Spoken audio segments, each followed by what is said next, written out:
Welcome back, guys. Luke with Premium Aquatics here. Thanks for tuning in to the tank series on this 80-gallon. I've got my son here. He's been homesick, and it's enough to drive you nuts, right? Okay. We've got the Reef Bright set up. I've actually been running them. They've been doing phenomenal for me so far. I've got it set up very simplistic like I showed you in the last video. They are working phenomenal. Haven't had any issues with them yet. They're ramping up and down accordingly to how I have it set up. I think there's 3 set points, so it's actually working out very well for me. This week, I had a special visit from a buddy of mine, if you remember him in a few videos when I went down to visit Premium Aquatics, Mr. Duffy. He was kind enough to bring me a new coral frag. I'm excited. I've had this before. It's a beautiful piece of coral. Sit back, relax, enjoy the show. It's floating right here. It's floating. Let's take a look, see what it is.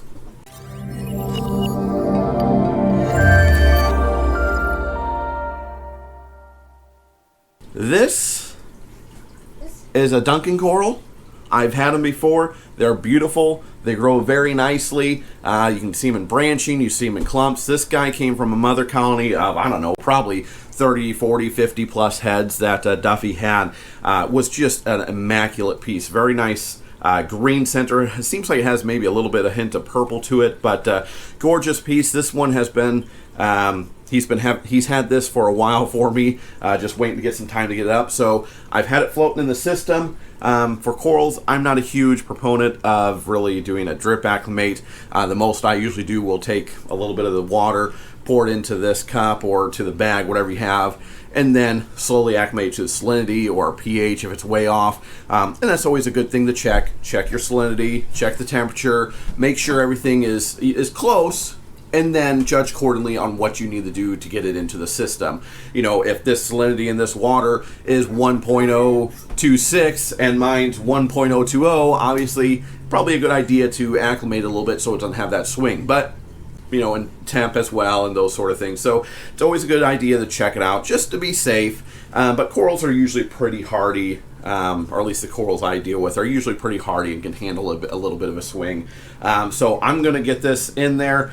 We've already been acclimating it. It's temperature regulated, all that good. So what we're going to do, because this is new into the system, it came from LED lighting, so I should be pretty decent with mine, but I'm going to start it down low. I want to be careful with it just to ensure that it's not going to get blasted with water or blasted with light that it's not been accustomed to, depending on the settings that were there. So I'm going to put it down low, put it over here, and we're going to start it low and see how it does. If it likes it, comes out great, we'll move it up a little bit and I'll figure out where I want it in the tank. But for the time being, I'm going to start it out gentle just to ensure that I'm not going to be shocking it into a different type of lighting, since I am going from LEDs to a T5 LED combo. So let's open this bad boy up. Obviously, with the water that is in the cup, normally not a great idea to throw it in the system as well, just because you don't know what has been in there, what the quality has been. What if there's something in here that he puts in his system that I don't have in my system, or that it's not accustomed to, or I don't want in my system?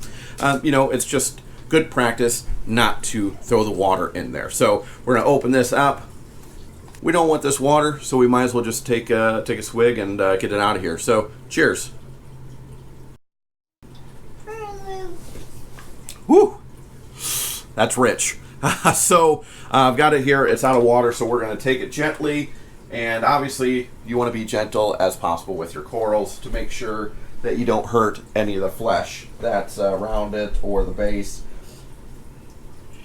So again, I'm going to throw it a little bit lower in the system so it can acclimate slowly to this lighting over the next few days. And then once it's acclimated, I'll go ahead and adjust it, and I'll throw it probably up on this side up top in the mid-range here, because I'd like to have it a little further up and see how it grows. So we'll let this go, see how it does. Once it gets a little bit more acclimated, probably tomorrow, honestly, I'll move it up here to the next shelf, probably where I'm going to let it reside for however long it wants to grow there and survive. So Really love it. What I'm going to do is I'm going to show you a little time lapse here of me putting it in and opening up for me. I spoke to Duffy. His did phenomenal with the food that he would feed his. And if you look in that photo that I showed up here, it's really cool because, I mean, to me it's cool. Ended up not being as cool, but the clownfish that he had, the 2 white platinums, I think they are, ended up actually going into the Duncan and making it their home. So surprisingly didn't really affect it up until towards the end. You can see how close they were, lived right in it, and didn't bother it whatsoever. So that was actually really cool. I don't want my clowns to do that because I like them in their anemone. But so I've got it in here. So what I'm going to do is I'm going to show you a time lapse of that.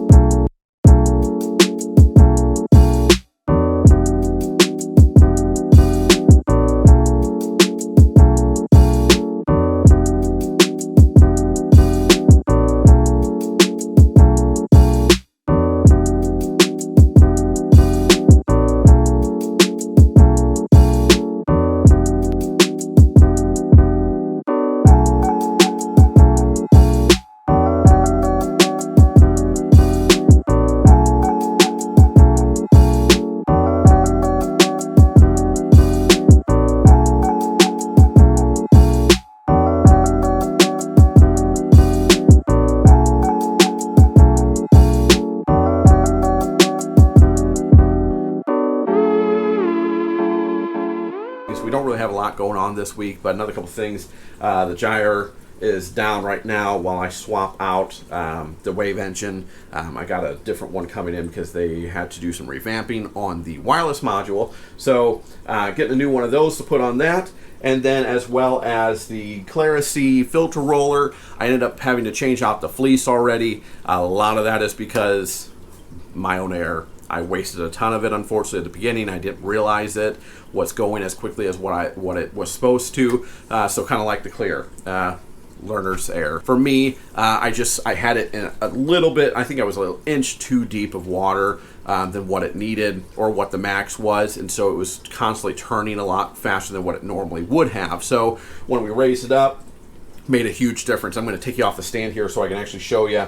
This is the new filter fleece that I installed. You can tell already this thing is kicking butt and taking names on the dirt, because this is a stark difference between this clean fleece and the dirty fleece. So that's doing really well. Nio skimmer is still doing great for me. The skimmer is a little more finicky just because it's raised up so high. It's a little bit higher than what I'd like it to be, but so far it's still really doing well for me. So let me turn on the AI lights here. Pull this up. Get into my tank. We'll turn them all on. And here we see the fern clerpa. This stuff is growing crazily well for me. It's just, I mean, you can see how long each fern is. It's doing great. It's got new growth still, and it comes all the way over here. And this is where it actually started out. This is the start. It was just a little tiny piece. It's come all the way over and has a ton of new growth to it. So that is actually doing phenomenal. The standard clerpa is doing great. The alba, gracilaria, and the Laurencia is doing fantastic. So really happy with those algae and and how well they're growing in the system. And obviously if they're growing, that means they're taking nutrients out. So win-win, right? So I'm going to put that back on schedule so that turns off. All right, guys, that's it for me. Short and sweet this time. Didn't have a lot going on, but I want to thank Duffy. Shout out to him for bringing this Duncan frag to me. I love it. I love Duncans. I've had them before, like I said, just oversized palithoas that readily take food, unlike the palithoas. So, well, not that they don't, but they grab it, put it in like an anemone almost. So, it'll be a real cool to see how fast we can get it to grow, see what it does. One of the polyps actually has a little baby one that's already spotting up, so we'll take a look at that as it grows and just see how quickly he produces into an actual polyp himself. So I'm really excited to see these things going. That's it, though. Thanks for stopping by. We'll see you next week. Don't forget, like, subscribe, hit that bell for the notification so you stay the most update on this system, as well as our other videos. go check out premiumaquatics.com and stay up to date on our other social media platforms. We do have a lot of stuff coming out. We're going to be doing some giveaways. Obviously, we have our normal giveaways that we do, but we have some new stuff coming. And then we're going to be doing, obviously, sales coming up for the Christmas holiday. So make sure to stay tuned, guys. We appreciate you stopping by. We'll see you next week. Peace. Aquatics, Ella here. I'm going to show you how we feed the clownfish. Add the omega-1 marine flakes. Here's what it looks like. So I'm just going to take a little pinch of it. Just kidding.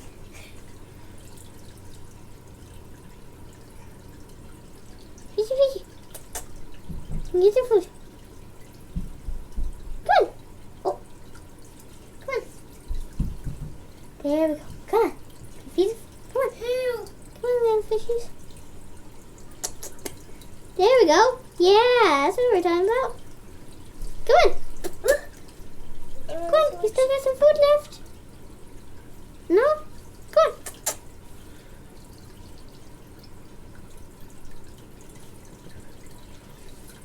Okay, so it looks like they don't really want to eat. Never mind. They do want to eat. Make sure to subscribe, give this video a thumbs up, and peace. And help us name the fish, please. Because we still don't have a name.